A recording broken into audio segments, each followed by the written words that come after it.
5. ఓకేనా. సో కొంతమంది నెంబర్స్ కూడా చెక్ చేస్తారు కాబట్టి చూపిస్తున్నాం మీకు క్లారిటీగా.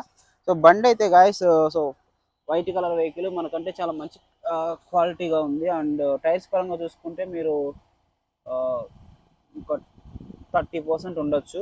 మీరు ఇమీడియట్గా అయితే మీకు నచ్చితే మార్చుకుంటారు, లేదంటే లేదు. సో ప్రస్తుతానికైతే మార్చాల్సిన నీడ్ లేదు.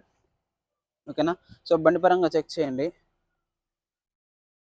సో కంపెనీ వాడు ఇచ్చిన స్టాంపులు ఇలా ఉంటాయి. ఒకవేళ మనకు బండి ఏదన్నా యాక్సిడెంటల్ అయ్యి తగిలి పెయింట్ అయింటే మాత్రం సో ఇక్కడైతే మనకు తెలిసిపోద్ది అనమాట. ఈ స్టాంపులు ఉండవు ఇక్కడ.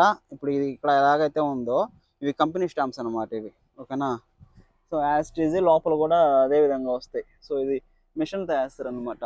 సో కంపెనీ పెయింటింగ్ అయితే ఇవన్నీ పోతాయి. ఓకేనా. సో బండి అయితే ఎక్కడ యాక్సిడెంటల్ కాలేదు. సో బండి పరంగా అయితే చాలా అంటే చాలా నీట్గా ఉంది గాయస్. ఓకేనా. సో చెక్ చేయండి, మనం అయితే హ్యాపీగా ప్రొసీడ్ అవ్వచ్చు. బ్యాక్ సైడ్ 4 టైర్స్ కూడా సేమ్ అదే లెవెల్లో ఉన్నాయి. ఓకేనా. సో బండి చూడండి ఎంత నీట్గా ఉందో. ఓకేనా. i20 Asta top end ABS version అనమాట. ఓకే. సో మొత్తం మీకు క్లారిటీగా చూపిస్తాను, చెక్ చేయండి.